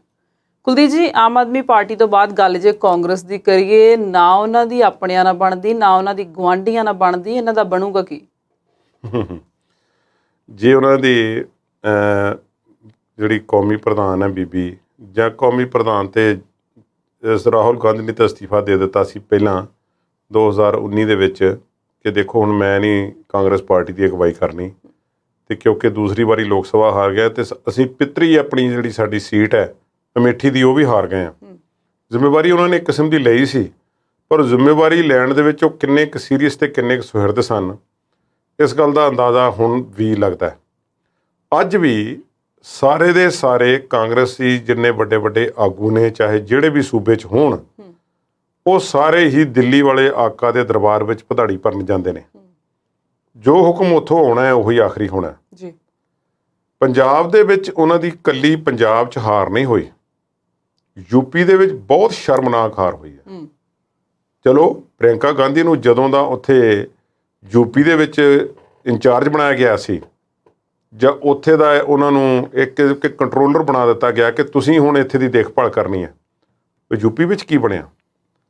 ਉੱਤਰਾਖੰਡ ਵੀ ਹੱਥ ਨਹੀਂ ਆਇਆ, ਗੋਆ ਵੀ ਹੱਥ ਨਹੀਂ ਆਇਆ, ਤੇ ਬਾਕੀ ਤੇ ਗੱਲ ਹੀ ਕੀ ਕਰਨੀ ਹੈ। ਬਹੁਤ ਥੋੜ੍ਹੇ ਸੂਬਿਆਂ ਦੇ ਵਿੱਚ ਸਿਮਟ ਕੇ ਰਹਿ ਗਈ। ਤੇ ਪੰਜਾਬ ਦੇ ਵਿੱਚ ਉਹ ਪੱਟ ਥਾਪੜ ਕੇ ਆਖਦੇ ਸੀ, ਥਾਪੀ ਮਾਰ ਕੇ ਕਹਿੰਦੇ ਸੀ ਕਾਂਗਰਸ ਵਾਲੇ ਕਿ ਦੇਖੋ ਸਾਡੇ ਕੋਲ ਇੱਕ ਬੜਾ ਮੋਹਰੀ ਸੂਬਾ ਜਿਹੜਾ ਪੰਜਾਬ ਸਾਡੇ ਕੋਲ ਹੈ, ਅੱਜ ਵੀ ਹੈ। ਤੇ ਉਹ ਵੀ ਹੱਥੋਂ ਖਿਸਕ ਗਿਆ ਤੇ ਬਿਲਕੁਲ ਥੱਲੇ ਰਹਿ ਗਏ ਨੇ ਕਾਂਗਰਸ ਵਾਲੇ। ਤੇ ਹੁਣ ਉਹਨਾਂ ਨੇ ਚਿੰਤਨ ਮੰਥਨ ਕਰਨ ਦਾ ਵਿਚਾਰ ਜਿਹੜਾ ਬਣਾ ਲਿਆ। ਪਹਿਲਾਂ ਵੀ ਕਹਿੰਦੇ ਨੇ ਕਿ ਪੰਜਾਬ ਦੇ ਵਿੱਚ ਇਹੋ ਜਿਹੀਆਂ ਘਟਨਾਵਾਂ ਹੋਈਆਂ ਨੇ ਕਿ ਜਦੋਂ ਕਿਤੇ ਕਾਂਗਰਸ ਹਾਰ ਜਾਂਦੀ ਸੀ ਤੇ ਉਸ ਤੋਂ ਬਾਅਦ ਤਕਰੀਬਨ ਸਾਰੀਆਂ ਪਾਰਟੀਆਂ ਵੱਲੋਂ ਹੀ ਹਾਰ ਦੇ ਕਾਰਨਾਂ ਤੇ ਜਾਂਚ ਜਾਂ ਮੰਥਨ ਵਾਸਤੇ ਇੱਕ ਮੀਟਿੰਗ ਜਾਂ ਕੋਈ ਗੱਲਬਾਤ ਜਿਹੜੀ ਆ ਉਹ ਕੀਤੀ ਜਾਂਦੀ ਆ। ਉਹ ਮੀਟਿੰਗ ਕਿਵੇਂ, ਕਿਸ ਤਰ੍ਹਾਂ ਤੇ ਕਿਹੜੇ ਮਾਹੌਲ ਦੇ ਵਿੱਚ ਹੁੰਦੀ ਹੈ, ਇਸ ਗੱਲ ਦਾ ਅੱਜ ਤੱਕ ਕਾਂਗਰਸ ਦੇ ਉਹਨਾਂ ਮੀਟਿੰਗਾਂ ਤੋਂ ਬਾਅਦ ਕੋਈ ਪੱਕਾ ਰਿਜ਼ਲਟ ਨਿਕਲ ਕੇ ਸਾਹਮਣੇ ਨਹੀਂ ਆਉਂਦਾ। ਬੀਜੇਪੀ ਦੀ ਇਹ ਖਾਸੀਅਤ ਰਹੀ ਕਿ ਬੀਜੇਪੀ ਆਪਣੇ ਤੌਰ ਤੇ ਇੱਕ ਡਿਸਪਲਿਨਡ ਪਾਰਟੀ ਰਹੀ ਹੈ ਤੇ ਬੀਜੇਪੀ ਨੇ ਕਦੇ ਵੀ ਜਿਹੜਾ ਉਹ ਆਪਣੀ ਕਿਸੇ ਹਾਰ ਨੂੰ ਜਾਂ ਕਿਸੇ ਹੋਰ ਗੱਲ ਨੂੰ ਬਹੁਤਾ ਉਸ ਤੇ ਕੋਈ ਇਸ ਤਰ੍ਹਾਂ ਦੀ ਕਾਰਵਾਈ ਕਰਨ ਦੀ ਪਾਉਣ ਦੀ ਕੋਸ਼ਿਸ਼ ਨਹੀਂ ਕੀਤੀ ਜਿਸ ਦਾ ਕੋਈ ਰਿਜ਼ਲਟ ਨਾ ਨਿਕਲਦਾ ਹੋਵੇ। ਪਰ ਕਾਂਗਰਸ ਵਾਲਿਆਂ ਨੇ ਹੁਣ ਜਦੋਂ ਸੋਨੀਆ ਗਾਂਧੀ ਦੀ ਪ੍ਰਧਾਨਗੀ ਹੇਠ ਦਿੱਲੀ ਦੇ ਵਿੱਚ ਇੱਕ ਵਾਰ ਫੇਰ ਮੀਟਿੰਗ ਕੀਤੀ ਹੈ ਤੇ ਸੋਨੀਆ ਗਾਂਧੀ ਨੇ ਕਿਹਾ ਕਿ ਸਾਨੂੰ ਆਪਣੇ ਤੌਰ ਤਰੀਕੇ ਬਦਲਣੇ ਹੋਣਗੇ, ਸਾਨੂੰ ਏਕਤਾ ਦੀ ਲੋੜ ਹੈ ਤੇ ਸਾਨੂੰ ਸਾਰੇ ਮਤਭੇਦ ਭੁਲਾਉਣੇ ਪੈਣਗੇ। ਉਹਨਾਂ ਨੇ ਕਿਹਾ ਕਿ ਸਾਡੀ ਜਿਹੜੀ ਫਲੈਕਸੀਬਿਲਿਟੀ ਹੈ ਇਸ ਦਾ ਨਾਜਾਇਜ਼ ਫਾਇਦਾ ਉਠਾਇਆ ਗਿਆ ਤੇ ਫਲੈਕਸੀਬਿਲਿਟੀ ਨੂੰ ਕੁਝ ਲੋਕ ਸਮਝ ਨਹੀਂ ਸਕੇ। ਹੁਣ ਇਹਨਾਂ ਸਾਰੀਆਂ ਤਕਨੀਕੀ ਗੱਲਾਂ ਦੇ ਕਰਨ ਪਿੱਛੇ ਉਹਨਾਂ ਦਾ ਕੀ ਮਕਸਦ ਹੈ ਇਹ ਮੈਨੂੰ ਬਹੁਤਾ ਨਹੀਂ ਪਤਾ, ਪਰ ਕੁੱਲ ਮਿਲਾ ਕੇ ਕਾਂਗਰਸ ਦੀ ਕਹਾਣੀ ਜਿਹੜੀ ਆ ਉੱਥੇ ਹੀ ਜਿਉਂ ਦੀ ਤਿਉਂ ਜਾਪ ਰਹੀ ਆ। ਮੈਂ ਇੱਕ ਕਹਾਣੀ ਆਪ ਜੀ ਨੂੰ ਸੁਣਾਉਣੀ ਚਾਹੁੰਦਾ। ਅੰਗਰੇਜ਼ੀ ਦੇ ਲਿਟਰੇਚਰ ਦੇ ਵਿੱਚ ਇੱਕ ਕਹਾਣੀ ਹੈ ਜਿਹੜੀ ਅਸੀਂ ਆਪਣੀ ਪੜ੍ਹਾਈ ਦੇ ਸਮੇਂ ਦੇ ਦੌਰਾਨ ਪੜ੍ਹੀ ਸੀ। ਉਸ ਵਿੱਚ ਹੈ ਐਮਪਰਰਜ਼ ਨਿਊ ਕਲੋਥਸ, ਸਾਡੇ ਬਾਦਸ਼ਾਹ ਦੇ ਨਵੇਂ ਕੱਪੜੇ। ਉਹ ਇੱਕ ਕਹਾਣੀ ਹੈ ਕਿ ਇੱਕ ਦੇਸ਼ ਦਾ ਬਾਦਸ਼ਾਹ ਸੀ। 18ਵੀਂ ਸਦੀ ਦੀ ਇੱਕ ਕਹਾਣੀ ਲਿਖੀ ਹੋਈ ਹੈ। ਉਹਨਾਂ ਨੇ ਉਹ ਲਿਖਦਾ ਹੈ ਲੇਖਕ ਕਿ ਉਸ ਬਾਦਸ਼ਾਹ ਨੂੰ ਵਧੀਆ ਮਹਿੰਗੇ ਕੱਪੜੇ ਪਾਉਣ ਦਾ ਸ਼ੌਕ ਸੀ ਤੇ ਹਰ ਘੰਟੇ ਬਾਅਦ ਉਹ ਆਪਣੀ ਡਰੈਸ ਬਦਲਦਾ ਸੀ। ਉਸ ਡਰੈਸ ਬਦਲਣ ਦੇ ਸ਼ੌਕ ਨੇ ਉਹਨੂੰ ਇਸ ਹੱਦ ਤੱਕ ਪਹੁੰਚਾ ਦਿੱਤਾ ਕਿ ਉਸ ਨੂੰ ਕੋਈ ਵੀ ਸੁਰਤ ਨਾ ਰਹਿੰਦੀ ਤੇ ਉਹ ਸਾਰਾ ਦਿਨ ਇਸੇ ਕੰਮ ਵਿੱਚ ਮਸਰੂਫ ਰਹਿੰਦਾ। ਤੇ ਫਿਰ ਕਹਿੰਦੇ ਨੇ ਕਿ ਉਸ ਸ਼ਹਿਰ ਦੇ ਵਿੱਚ 2 ਜੁਲਾਹੇ ਆਏ। ਉਹਨਾਂ ਨੇ ਇਸ ਗੱਲ ਦਾ ਪ੍ਰਚਾਰ ਕੀਤਾ ਕਿ ਅਸੀਂ ਦੁਨੀਆ ਦਾ ਸਭ ਤੋਂ ਵਧੀਆ ਖੂਬਸੂਰਤ ਕੱਪੜਾ ਜਿਹੜਾ ਬੁਣਾਂਗੇ ਤੇ ਉਸ ਨੂੰ ਤਿਆਰ ਕਰਾਂਗੇ। ਤੇ ਪਰ ਉਹਨਾਂ ਨਾਲ ਸ਼ਰਤ ਇਹ ਰੱਖ ਦਿੱਤੀ ਕਿ ਇਹ ਜਿਹੜਾ ਕੱਪੜਾ ਅਸੀਂ ਬਣਾਵਾਂਗੇ ਇਹ ਅਕਲੋਂ ਹੀਣੇ ਭਾਵ ਕਿਸੇ ਮੂਰਖ ਨੂੰ ਦਿਖਾਈ ਨਹੀਂ ਪਵੇਗਾ, ਇਹ ਬਹੁਤ ਕਿਸੇ ਸਿਆਣੇ ਬੰਦੇ ਨੂੰ ਹੀ ਦਿਸੇਗਾ, ਬਾਕੀਆਂ ਲਈ ਇਨਵਿਜ਼ੀਬਲ ਅਦਿੱਖ ਹੋਵੇਗਾ। ਹੁਣ ਰਾਜੇ ਤੱਕ ਵੀ ਇਹ ਗੱਲ ਜਦੋਂ ਪਹੁੰਚਦੀ ਹੈ ਤੇ ਰਾਜੇ ਨੇ ਸੋਚਿਆ ਕਿ ਉਹਨਾਂ ਨੇ ਖੱਡੀ ਕਹਿੰਦੇ ਲਾਈ ਹੋਈ ਹੈ, ਤਣੀ ਹੋਈ ਹੈ ਤੇ ਮੈਂ ਜਾ ਕੇ ਦੇਖ ਕੇ ਕਿਉਂ ਨਾ ਆਵਾਂ। ਫਿਰ ਰਾਜੇ ਨੇ ਸੋਚਿਆ ਵੀ ਉਹ ਜਿੱਥੇ ਬਣਾ ਰਹੇ ਨੇ ਜੇ ਮੈਨੂੰ ਨਜ਼ਰ ਆ ਗਿਆ ਤਾਂ ਫਿਰ ਮੈਂ ਤਾਂ ਮੂਰਖਾਂ ਵਿੱਚ ਮੇਰੀ ਗਿਣਤੀ ਹੋ ਗਈ। ਉਹ ਡਰ ਕੇ ਬਹਿ ਗਿਆ, ਉਹ ਚੁੱਪ ਕਰਕੇ ਬਹਿ ਗਿਆ ਤੇ ਉਹ ਗਾਂਹ ਨਾ ਵਧਿਆ। ਪਰ ਉਸ ਨੇ ਇਹ ਸੋਚ ਲਿਆ ਕਿ ਮੈਂ ਵੀ ਆਪਣੇ ਵਾਸਤੇ ਇੱਕ ਡਰੈਸ ਬਣਵਾ ਲਵਾਂ। ਅਸਲ ਵਿੱਚ ਉਹ ਜੁਲਾਹੇ ਜਿਹੜੇ ਸੀ ਉਹ ਕੁਝ ਨਹੀਂ ਬਣਾ ਰਹੇ ਸਨ। ਉਹਨਾਂ ਨੇ ਖੱਡੀਆਂ ਲਾ ਲਈਆਂ ਪਰ ਕੋਈ ਤਾਣੀ ਨਹੀਂ ਸੀ ਤਣੀ ਹੋਈ। ਉਹ ਐਵੇਂ ਹੱਥ ਘੁਮਾਉਂਦੇ ਸਨ ਜਿਵੇਂ ਕੋਈ ਕੱਪੜਾ ਬੁਣ ਰਹੇ ਹੋਣ, ਪਰ ਅਸਲ ਵਿੱਚ ਉੱਥੇ ਕੁਝ ਨਹੀਂ ਸੀ। ਰਾਜੇ ਨੂੰ ਉਹਨਾਂ ਨੇ ਡਰੈਸ ਬਣਾ ਦਿੱਤੀ ਹੈ ਤੇ ਰਾਜੇ ਨੂੰ ਪਹਿਨਾਏ ਵੀ ਬੜੇ ਜ਼ੋਰ ਸ਼ੋਰ ਨਾਲ ਜਾਂਦੀ ਹੈ। ਤੇ ਹੁਣ ਜਿੰਨੇ ਉਸਦੇ ਵੱਡੇ ਮੰਤਰੀ ਨੇ, ਜਿੰਨੇ ਉਸਦੇ ਸਾਰੇ ਅਫਸਰ ਨੇ, ਉਹਨਾਂ ਨੂੰ ਰਾਜਾ ਪੁੱਛਦਾ ਕਿ ਤੁਹਾਨੂੰ ਇਹ ਡਰੈਸ ਕਿਸ ਤਰ੍ਹਾਂ ਦੀ ਲੱਗਦੀ ਜਿਹੜੀ ਮੈਂ ਪਾਈ ਹੋਈ ਹੈ। ਤੇ ਉਹ ਸਾਰੇ ਕਹਿੰਦੇ ਨੇ ਕਿ ਦੇਖੋ ਇਹ ਡਰੈਸ ਬਹੁਤ ਹੀ ਖੂਬਸੂਰਤ ਹੈ, ਕਿਉਂਕਿ ਉਹ ਵੀ ਨਹੀਂ ਸੀ ਅਖਵਾਉਣਾ ਚਾਹੁੰਦੇ ਕਿ ਮੈਂ ਕੋਈ ਇਹ ਡਰੈਸ ਨੂੰ ਅਸੀਂ ਕਹਿ ਦਈਏ ਕਿ ਤੁਸੀਂ ਤਾਂ ਪਾਇਆ ਕੁਝ ਨਹੀਂ ਹੈ ਤੇ ਫਿਰ ਅਸੀਂ ਮੂਰਖ ਬਣਾਂਗੇ, ਸਾਨੂੰ ਤਾਂ ਇਹ ਪਤਾ ਹੀ ਨਹੀਂ ਹੈ, ਕੱਪੜਾ ਦੇਖਿਆ ਨਹੀਂ ਜਾ ਸਕਦਾ। ਤੇ ਫਿਰ ਇਸੇ ਤਰ੍ਹਾਂ ਤੁਰਦੇ ਜਾਂਦੇ ਜਲੂਸ ਦੇ ਵਿੱਚ ਰਾਜਾ ਜਦੋਂ ਸਾਰੇ ਸ਼ਹਿਰ ਵਿੱਚ ਘੁੰਮਦਾ ਹੈ ਨੰਗਾ ਹੋ ਕੇ, ਤੇ ਇੱਕ ਬੱਚਾ ਆਖ ਦਿੰਦਾ ਹੈ ਕਿ ਰਾਜੇ ਦੇ ਤਨ ਤੇ ਤਾਂ ਕੱਪੜਾ ਵੀ ਕੋਈ ਨਹੀਂ ਹੈ। ਫਿਰ ਉੱਥੋਂ ਹੌਲੀ ਗੱਲ ਖੁੱਲ੍ਹਦੀ ਹੈ ਕਿ ਇਹ ਜਿਹੜੀ ਗੱਲ ਹੈ ਇਹ ਇਸ ਤਰੀਕੇ ਨਾਲ ਹੀ ਸੀ। ਉਹਨਾਂ ਨੇ ਸਮਝਾਉਣ ਲਈ ਰਾਜੇ ਨੂੰ ਕਿ ਇਹ ਕੋਈ ਤਰੀਕਾ ਨਹੀਂ ਹੁੰਦਾ, ਕੱਪੜਿਆਂ ਤੋਂ ਛੱਡ ਕੇ ਤੇ ਤੁਸੀਂ ਜਿਹੜਾ ਅਗਾਂਹ ਆਪਣੀ ਜ਼ਿੰਦਗੀ ਵਿੱਚ ਵਧੋ। ਇੱਕ 18ਵੀਂ ਸਦੀ ਦੀ ਕਹਾਣੀ ਹੈ। ਮੋਰਲ ਇਸ ਦਾ ਇਹ ਸੀ ਕਿ ਜਦੋਂ ਤੁਹਾਡੇ ਆਲੇ ਦੁਆਲੇ ਯੈਸਮੈਨ ਹੋਣਗੇ ਤੇ ਤੁਹਾਨੂੰ ਉਹ ਸਿਫਤਾਂ ਹੀ ਗਣਾਉਣਗੇ ਤੇ ਤੁਹਾਡੀਆਂ ਖਾਮੀਆਂ ਦੱਸਣ ਤੋਂ ਡਰਨਗੇ ਤੇ ਤੁਸੀਂ ਉਹਨਾਂ ਦੀ ਸੁਣੀ ਹੋਈ ਗੱਲ ਨੂੰ ਦਰਕਿਨਾਰ ਕਰੋਗੇ ਤੇ ਉਸ ਦਾ ਕੋਈ ਕਿਸੇ ਸਿੱਟੇ ਤੇ ਪਹੁੰਚੋਗੇ ਨਹੀਂ। ਇਹ ਸਾਰੀਆਂ ਗੱਲਾਂ ਕਾਂਗਰਸ ਤੇ ਬਹੁਤ ਜ਼ਿਆਦਾ ਟੁੱਕਦੀਆਂ ਨੇ। ਕਾਂਗਰਸ ਦੀਆਂ ਸਮੱਸਿਆਵਾਂ ਬਹੁਤ ਨੇ, ਜਿਵੇਂ ਪ੍ਰਸ਼ਾਂਤ ਕਿਸ਼ੋਰ ਵੀ ਅਕਸਰ ਬਿਆਨ ਕਰਦੇ ਨੇ, ਪਰ ਇਹਨਾਂ ਦਾ ਅਸਲੀ ਚਿੰਤਨ ਮੰਥਨ ਅਜੇ ਤੱਕ ਸ਼ੁਰੂ ਨਹੀਂ ਹੋਇਆ। ਸਿਰਫ ਓਪਰੀ ਜਿਹੀ ਕਾਰਵਾਈ ਉਹਨਾਂ ਵੱਲੋਂ ਪਾ ਦਿੱਤੀ ਗਈ ਜੀ। ਭਾਰਤ ਤੋਂ ਬਾਅਦ ਗੱਲ ਸ਼੍ਰੀਲੰਕਾ ਦੀ ਕਰਦੇ ਹਾਂ, ਜਿਹੜਾ ਕਿ ਵਿੱਤੀ ਤੌਰ ਤੇ ਪੂਰੀ ਤਰ੍ਹਾਂ ਟੁੱਟ ਗਿਆ, ਭੁੱਖਮਾਰੀ ਸਿਖਰ ਤੇ ਹੈ ਤੇ ਖਾਣ ਪੀਣ ਦੀਆਂ ਚੀਜ਼ਾਂ ਦਾ ਉੱਥੇ ਕਾਲ ਪੈ ਗਿਆ। ਕੁਲਦੀਪ ਜੀ, ਸਵਾਲ ਮੇਰਾ ਤੁਹਾਨੂੰ ਇਹ ਹੈ ਕਿ ਸ਼੍ਰੀਲੰਕਾ ਇੱਥੋਂ ਤੱਕ ਕਿਵੇਂ ਪਹੁੰਚਿਆ? ਕਿਹੜੇ ਇਹੋ ਜਿਹੇ ਹਾਲਾਤ ਸੀ ਜਿਨ੍ਹਾਂ ਨੇ ਸ਼੍ਰੀਲੰਕਾ ਨੂੰ ਇੱਥੋਂ ਤੱਕ ਪਹੁੰਚਾਤਾ ਤੇ ਕੀ ਭਾਰਤ ਨੂੰ ਵੀ ਸਤਰਕ ਰਹਿਣ ਦੀ ਲੋੜ ਹੈ ਕਿਤੇ ਭਾਰਤ ਦੀ ਸਥਿਤੀ ਵੀ ਇਦਾਂ ਦੀ ਨਾ ਹੋ ਜਾਏ ਆਉਣ ਵਾਲੇ ਸਾਲਾਂ 'ਚ? ਭਾਰਤ ਦੀ ਸਥਿਤੀ ਇਸ ਤਰ੍ਹਾਂ ਦੀ ਹੋਵੇਗੀ ਜਾਂ ਨਹੀਂ ਹੋਵੇਗੀ ਜਾਂ ਹੋ ਸਕਦੀ ਹੈ, ਇਸ ਗੱਲ ਦਾ ਅਸੀਂ ਅਜੇ ਤੱਕ ਕਹਿ ਨਹੀਂ ਸਕਦੇ। ਪਰ ਸ਼੍ਰੀਲੰਕਾ ਦੀ ਸਥਿਤੀ ਕਿਉਂ ਹੋਈ ਹੈ, ਮੈਂ ਥੋੜ੍ਹੇ ਲਫ਼ਜ਼ਾਂ 'ਚ ਬਿਆਨ ਕਰਦਾ।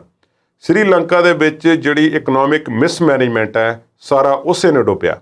ਸ਼੍ਰੀਲੰਕਾ ਦੇ ਵਿੱਚ ਪਰਿਵਾਰਵਾਦ ਦਾ ਦਖਲ ਇਸ ਹੱਦ ਤੱਕ ਹੈ ਕਿ ਪਹਿਲਾਂ ਕਾਫੀ ਸਾਲ ਪਹਿਲਾਂ ਤੱਕ ਮਾਂ ਤੇ ਧੀ ਇੱਕ ਦੇਸ਼ ਦੀ ਰਾਸ਼ਟਰਪਤੀ ਸੀ ਤੇ ਦੂਸਰੀ ਪ੍ਰਧਾਨ ਮੰਤਰੀ ਸੀ।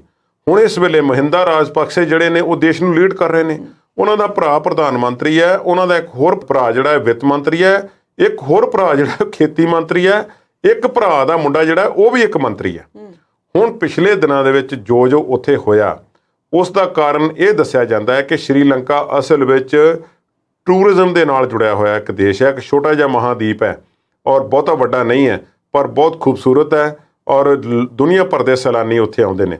ਹੁਣ ਉਹਨਾਂ ਸੈਲਾਨੀਆਂ ਵਾਸਤੇ ਇੱਕ ਤੇ ਪਹਿਲਾਂ ਖਾਨਾ ਜੰਗੀ ਨੇ ਬਹੁਤ ਬੁਰਾ ਅਸਰ ਪਾਇਆ, ਫਿਰ ਵੱਡੇ ਵੱਡੇ ਕੁਝ ਬਲਾਸਟ ਹੋ ਗਏ ਜੋ ਹੋਟਲਾਂ ਦੇ ਬਾਹਰ, ਜਿਸ ਨਾਲ ਬਹੁਤ ਸਾਰੇ ਲੋਕ ਮਾਰੇ ਗਏ। ਤੇ ਸੈਲਾਨੀ ਕੌਣ ਚਾਹੁੰਦਾ ਹੈ ਕਿ ਅਸੀਂ ਘੁੰਮਣ ਫਿਰਨ ਜਾਈਏ ਤੇ ਜਾਨ ਗਵਾ ਕੇ ਆਈਏ, ਉਹ ਘਟ ਗਏ। ਕਰੋਨਾ ਕਾਲ ਆ ਗਿਆ ਜਿਸ ਨਾਲ ਉਹ ਸਾਰੀ ਆਮਦਨ ਉਹਨਾਂ ਦੀ ਬਲੌਕ ਹੋ ਗਈ। ਫਿਰ ਕੁਝ ਆਰਥਿਕ ਤੌਰ ਤੇ ਨੀਤੀਆਂ ਉਹਨਾਂ ਦੀਆਂ ਇਹੋ ਜਿਹੀਆਂ ਰਹੀਆਂ ਜਿਸ ਵਿੱਚ ਉਹਨਾਂ ਨੇ ਕਿਸਾਨਾਂ ਨੂੰ ਕੁਝ ਇਹੋ ਜਿਹਾ ਕੁਝ ਲਾਭ ਦੇਣ ਦੀ ਗੱਲ ਕੀਤੀ ਜਿਸ ਦਾ ਬਹੁਤ ਬੁਰਾ ਅਸਰ ਪਿਆ। ਨਾਲ ਦੀ ਨਾਲ ਟੈਕਸ ਕਟੌਤੀਆਂ ਦੀ ਉਹਨਾਂ ਨੇ ਗੱਲ ਕੀਤੀ ਸੀ। ਉਹ ਟੈਕਸ ਕਟੌਤੀ ਇੰਨੀ ਜ਼ਿਆਦਾ ਕਰ ਦਿੱਤੀ ਗਈ ਕਿ ਸਰਕਾਰੀ ਖਜ਼ਾਨੇ ਜਿਹੜੇ ਸੀ ਉਹ ਖਾਲੀ ਹੋਣ ਲੱਗੇ ਤੇ ਅੱਜ ਜਿਹੜਾ ਹੈ ਸਰਕਾਰੀ ਖਜ਼ਾਨੇ ਬਿਲਕੁਲ ਪੀਪੇ ਖੜਕ ਰਹੇ ਨੇ। ਤੇ ਹੁਣ ਜਿਹੜੀਆਂ ਕਿਸਾਨਾਂ ਨੂੰ ਇੱਕ ਹੋਰ ਹਦਾਇਤ ਕੀਤੀ ਗਈ ਕਿ ਤੁਸੀਂ ਇੱਥੇ ਟੂਰਿਸਟ ਬਹੁਤ ਜ਼ਿਆਦਾ ਆਉਂਦੇ ਨੇ ਤੇ ਅਸੀਂ ਆਰਗੈਨਿਕ ਚੀਜ਼ਾਂ ਦੁਨੀਆ ਨੂੰ ਵੇਚਣੀਆਂ ਨੇ। ਹੁਣ ਆਰਗੈਨਿਕ ਕੌਣ ਨਹੀਂ ਪੈਦਾ ਕਰਨਾ ਚਾਹੁੰਦਾ, ਪਰ ਆਰਗੈਨਿਕ ਜਦੋਂ ਪੈਦਾ ਕਰਦੇ ਹੋ ਤਾਂ ਉਸ ਦੀ ਕੁਆਂਟੀਟੀ ਕਈ ਗੁਣਾ ਘਟ ਜਾਂਦੀ ਹੈ। ਉਸ ਦੇ ਕਿਉਂਕਿ ਕੈਮੀਕਲ ਨਹੀਂ ਵਰਤੇ ਹੁੰਦੇ ਤੇ ਫਿਰ ਜਿੱਥੇ 50 ਕੁਇੰਟਲ ਉਪਜ ਹੋਵੇਗੀ ਹੋ ਸਕਦਾ ਉੱਥੇ 10 ਕੁਇੰਟਲ ਉਪਜ ਹੋਵੇ। ਫਿਰ ਉਹਦਾ ਮੁਆਵਜ਼ਾ ਜਿਹੜਾ ਕੌਣ ਭਰੇਗਾ? ਉਹ ਕਿਸਾਨਾਂ ਦੀ ਆਮਦਨ ਇੱਕਦਮ ਡਾਊਨ ਹੋ ਗਈ ਤੇ ਟੂਰਿਜ਼ਮ ਦਾ ਪੈਸਾ ਵੀ ਆਉਣਾ ਬੰਦ ਹੋ ਗਿਆ। ਸਰਕਾਰੀ ਨੀਤੀਆਂ ਕਰਕੇ ਜਿਹੜਾ ਸੀ ਸ਼੍ਰੀਲੰਕਾ ਦੀ ਆਰਥਿਕ ਮੰਦਹਾਲੀ ਦਾ ਦੌਰ ਇਸ ਵੇਲੇ ਲੰਘਣਾ ਪੈ ਰਿਹਾ ਹੈ, ਉਸੇ ਕਰਕੇ ਹੋ ਰਿਹਾ। ਇਸ ਵੇਲੇ ਕਮੀ ਕਿਸੇ ਚੀਜ਼ ਦੀ ਨਹੀਂ ਹੈ, ਉਹ ਕਮੀ ਹੈ ਤੇ ਪੈਸੇ ਦੀ ਹੈ। ਕੁਝ ਦਿਨ ਪਹਿਲਾਂ ਉਹਨਾਂ ਨੇ ਆਪਣੀ ਕਰੰਸੀ ਨੂੰ ਡੀਵੈਲੂਏਟ ਕਰ ਦਿੱਤਾ, ਭਾਵ ਅਮਰੀਕਨ ਡਾਲਰ ਦੇ ਮੁਕਾਬਲੇ ਜਾਂ ਹੋਰ ਕਿਸੇ ਦੁਨੀਆ ਦੀ ਕਰੰਸੀ ਦੇ ਮੁਕਾਬਲੇ ਆਪਣੀ ਕੀਮਤ ਹੋਰ ਘਟਾ ਲਈ, ਜਿਸ ਨਾਲ ਮਹਿੰਗਾਈ ਹੋਰ ਜ਼ਿਆਦਾ ਵੱਧ ਗਈ। ਪੈਟਰੋਲ ਪੰਪਾਂ ਦੇ ਬਾਹਰ ਕਹਿੰਦੇ ਕਤਾਰਾਂ ਇਸ ਤਰ੍ਹਾਂ ਲੱਗੀਆਂ ਹੋਈਆਂ ਨੇ ਕਿ ਪਤਾ ਨਹੀਂ ਇੱਥੇ ਰਾਸ਼ਨ ਮਿਲਦਾ ਹੋਵੇ ਤੇ ਉੱਥੇ ਫੌਜ ਲਾ ਕੇ ਲੋਕਾਂ ਨੂੰ ਜਿਹੜਾ ਹੈ ਡੀਜ਼ਲ ਤੇ ਪੈਟਰੋਲ ਦਿੱਤਾ ਜਾ ਰਿਹਾ ਹੈ। ਖਾਣ ਪੀਣ ਦੀਆਂ ਵਸਤਾਂ ਦੀਆਂ ਕੀਮਤਾਂ ਅਸਮਾਨ ਛੂ ਰਹੀਆਂ ਨੇ। ਹੋਰ ਇਹੋ ਜਿਹੀਆਂ ਚੀਜ਼ਾਂ ਭਾਰਤ ਵਾਲੇ ਕਣਕ ਭੇਜ ਰਹੇ ਨੇ, ਚੌਲ ਭੇਜ ਰਹੇ ਨੇ, ਪਰ ਭਾਰਤ ਤੇ ਇਸ ਦਾ ਕੀ ਅਸਰ ਹੋਵੇਗਾ ਹੁਣ ਮੈਂ ਇਹ ਥੋੜੇ ਲਫ਼ਜ਼ਾਂ 'ਚ ਦੱਸਣ ਦੀ ਕੋਸ਼ਿਸ਼ ਕਰਦਾ। ਭਾਰਤ ਦਾ ਬਹੁਤਾ ਵਪਾਰ ਸ਼੍ਰੀਲੰਕਾ ਨਾਲ ਹੈ। ਕੋਲੰਬੋ ਬੰਦਰਗਾਹ ਦੇ ਥਰੂ ਭਾਰਤ ਦਾ ਅੰਤਰਰਾਸ਼ਟਰੀ ਵਪਾਰ ਚੱਲਦਾ ਜੋ ਸ਼੍ਰੀਲੰਕਾ ਦੀ ਹੈ, ਉੱਥੋਂ ਦੀ ਚੱਲਦਾ। ਪਰ ਸ਼੍ਰੀਲੰਕਾ ਦੇ ਵਿੱਚ ਚੀਨ ਨੇ ਪਿਛਲੇ ਸਾਲਾਂ 'ਚ ਬਹੁਤ ਜ਼ਿਆਦਾ ਪੈਰ ਪਸਾਰੇ, ਜਿਸ ਵਿੱਚ ਮੈਟਰੋ ਦੀ ਉਸਾਰੀ ਤੇ ਕਈ ਬੰਦਰਗਾਹਾਂ ਨੂੰ ਡਿਵੈਲਪ ਕੀਤਾ ਗਿਆ। ਭਾਰਤ ਵਾਲੇ ਅੱਜ ਵੀ ਉੱਥੇ ਮਦਦ ਕਰ ਰਹੇ ਨੇ, ਪਰ ਚੀਨ ਵਾਲੇ ਕਹਿੰਦੇ ਮਦਦ ਲਈ ਬੌੜੇ ਨਹੀਂ। ਸ਼੍ਰੀਲੰਕਾ ਦੇ ਵਿੱਤ ਮੰਤਰੀ ਨੇ ਬਹੁਤ ਹੱਥ ਪੈਰ ਮਾਰੇ, ਪਰ ਚੀਨ ਵਾਲਿਆਂ ਨੇ ਮਾੜਾ ਮੋਟਾ ਵਾਅਦਾ ਕੀਤਾ, ਪਰ ਭਾਰਤ ਵਾਲੇ ਉਹਨਾਂ ਦੀ ਮਦਦ ਕਰ ਰਹੇ ਨੇ। ਇੱਥੋਂ ਪੈਸੇ ਦੀ ਵੀ ਮਦਦ ਹੋ ਰਹੀ ਹੈ ਤੇ ਖਾਦ ਖੁਰਾਕ ਵੀ ਉਹਨਾਂ ਨੂੰ ਭੇਜੀ ਜਾ ਰਹੀ ਹੈ। ਹੁਣ ਜਿਹੜਾ ਤੁਹਾਡਾ ਸਵਾਲ ਹੈ ਉਹ ਥੋੜੇ ਲਫ਼ਜ਼ਾਂ 'ਚ ਉਹਦਾ ਇਹ ਜਵਾਬ ਹੈ ਕਿ ਜੇ ਸਰਕਾਰੀ ਮਿਸਮੈਨੇਜਮੈਂਟ ਜਿਹੜੀ ਹੈ, ਜਿਸ ਦੇ ਵਿੱਚ ਪਾਰਟੀਆਂ ਵੱਲੋਂ ਚੋਣਾਂ ਜਿੱਤਣ ਲਈ ਬਹੁਤ ਵੱਡੇ ਵਾਅਦੇ ਕਰ ਦੇਣੇ ਤੇ ਲੋਕਾਂ ਨੂੰ ਕਹਿ ਦੇਣਾ ਕਿ ਤੁਹਾਨੂੰ ਆਹ ਵੀ ਫ੍ਰੀ ਦੇਵਾਂਗੇ, ਆਹ ਵੀ ਦੇਵਾਂਗੇ, ਆਹ ਵੀ ਦੇਵਾਂਗੇ, ਆਹ ਕਟੌਤੀਆਂ ਕਰ ਦੇਵਾਂਗੇ, ਇਹ ਜਿਹੜੀਆਂ ਚੀਜ਼ਾਂ ਹਨ ਕਹਿੰਦੇ ਨੇ ਕਿ ਸਰਕਾਰਾਂ ਨੂੰ ਅਨਸਟੇਬਲ ਕਰ ਸਕਦੀਆਂ ਨੇ। ਇਸ ਦਾ ਅਸਰ ਭਾਰਤ ਤੇ ਥੋੜਾ ਬਹੁਤ ਪਏਗਾ ਜ਼ਰੂਰ। ਇੱਕ ਤੇ ਇਹ ਕਿ ਤਾਮਿਲ ਲੋਕ ਜਿਹੜੇ ਨੇ ਉੱਥੇ ਮਾਈਨੋਰਟੀ ਵਿੱਚ ਨੇ, ਜਦੋਂ ਸ਼੍ਰੀਲੰਕਾ ਦੇ ਵਿੱਚ ਕੋਈ ਗੜਬੜੀ ਹੁੰਦੀ ਹੈ ਤਾਂ ਫਿਰ ਉਹ ਤਾਮਿਲਨਾਡੂ ਵੱਲ ਨੂੰ ਭੱਜਦੇ ਨੇ, ਭਾਰਤ ਦੇ ਵਿੱਚ ਆ ਕੇ ਪਨਾਹ ਮੰਗਦੇ ਨੇ। ਭਾਰਤ ਤੇ ਉਹ ਵੀ ਬੋਝ ਪੈ ਸਕਦਾ ਹੈ, ਭਾਰਤ ਦਾ ਅੰਤਰਰਾਸ਼ਟਰੀ ਵਪਾਰ ਤੇ ਵੀ ਅਸਰ ਪੈ ਸਕਦਾ ਹੈ ਤੇ ਭਾਰਤ ਦਾ ਜਿਹੜਾ ਸਿਸਟਮ ਹੈ ਉਹਨਾਂ ਨਾਲ ਕੋਈ ਬਾਇਲੈਟਰਲ ਹੋਰ ਟ੍ਰੇਡ ਹੈ ਉਸ ਤੇ ਵੀ ਅਸਰ ਪਵੇਗਾ, ਕਿਉਂਕਿ ਉਹਨਾਂ ਦੀ ਖਰੀਦਣ ਦੀ ਤਾਕਤ ਇਸ ਵੇਲੇ ਬਿਲਕੁਲ ਘੱਟ ਹੋ ਚੁੱਕੀ ਹੈ। ਜੋ ਜਾਵੇਗਾ ਉਹ ਉਧਾਰ ਜਾਵੇਗਾ ਤੇ ਜਾਂ ਉਹ ਮਦਦ ਦੇ ਤੌਰ ਤੇ ਦੇਣਾ ਪਏਗਾ। ਪਰ ਭਾਰਤ ਨੂੰ ਇਸ ਮਾਮਲੇ 'ਚ ਸਤਰਕ ਰਹਿਣ ਦੀ ਲੋੜ ਹੈ। ਕੱਲਾ ਸ਼੍ਰੀਲੰਕਾ ਸਟੇਬਲ ਨਹੀਂ, ਸਾਡੇ ਲਹਿੰਦੇ ਪਾਸੇ ਵਾਲਾ ਸਾਡਾ ਗੁਆਂਢੀ ਵੀ ਅਨਸਟੇਬਲ ਹੈ। ਉੱਥੇ ਸਰਕਾਰ ਇਮਰਾਨ ਖਾਨ ਦੀ ਜਿਹੜੀ ਹੈ ਉਹ ਖਤਮ ਹੋ ਚੁੱਕੀ ਹੈ ਤੇ ਫੌਜ ਇੱਕ ਵਾਰੀ ਫੇਰ ਆਪਣੇ ਪੈਰ ਪਸਾਰ ਰਹੀ ਹੈ। ਬਿਲਾਵਲ ਭੁੱਟੋ ਨੂੰ ਅੱਗੇ ਨਹੀਂ ਆਉਣ ਦਿੱਤਾ ਜਾ ਰਿਹਾ, ਨਾ ਸ਼ਹਿਬਾਜ਼ ਸ਼ਰੀਫ ਨੂੰ। ਦੋਨੇ ਗੁਆਂਢੀ ਜਿਹੜੇ ਨੇ ਸਾਡੇ ਅਨਸਟੇਬਲ ਨੇ ਤੇ ਵੱਡੇ ਗੁਆਂਢੀ ਨੇ ਤੇ ਭਾਰਤ ਨੂੰ ਥੋੜਾ ਜਿਹਾ ਸਾਵਧਾਨ ਰਹਿਣ ਦੀ ਲੋੜ ਹੈ। ਜੀ, ਪ੍ਰੋਗਰਾਮ ਨੂੰ ਇੱਥੇ ਸਮੇਟਣ ਦਾ ਵੇਲਾ ਹੋ ਗਿਆ ਹੈ। ਕੁਲਦੀਪ ਜੀ, ਤੁਸੀਂ ਸਟੂਡੀਓ 'ਚ ਆਏ ਤੇ ਵਿਚਾਰਾਂ ਦੀ ਸਾਂਝ ਸਾਡੇ ਦਰਸ਼ਕਾਂ ਦੇ ਨਾਲ ਪਾਈ, ਤੁਹਾਡਾ ਬਹੁਤ ਬਹੁਤ ਸ਼ੁਕਰੀਆ। ਉਮੀਦ ਹੈ ਕਿ ਸਾਡੇ ਦਰਸ਼ਕਾਂ ਨੂੰ ਸਾਡਾ ਅੱਜ ਦਾ ਇਹ ਪ੍ਰੋਗਰਾਮ ਪਸੰਦ ਆਇਆ ਹੋਵੇਗਾ। ਅਗਲੀ ਵਾਰ ਨਵੇਂ ਮੁੱਦਿਆਂ ਤੇ ਨਵੀਂ ਗੱਲਬਾਤ ਲੈ ਕੇ ਜਲਦ ਹਾਜ਼ਰ ਹੋਵਾਂਗੇ। ਤੁਸੀਂ ਇਸੇ ਤਰ੍ਹਾਂ ਜੁੜੇ ਰਹੋ ਪੰਜਾਬੀ ਨੈਸ਼ਨਲ ਟੀਵੀ ਦੇ ਨਾਲ। ਉਮੀਦ ਤੁਹਾਡੀ, ਕੋਸ਼ਿਸ਼ ਸਾਡੀ।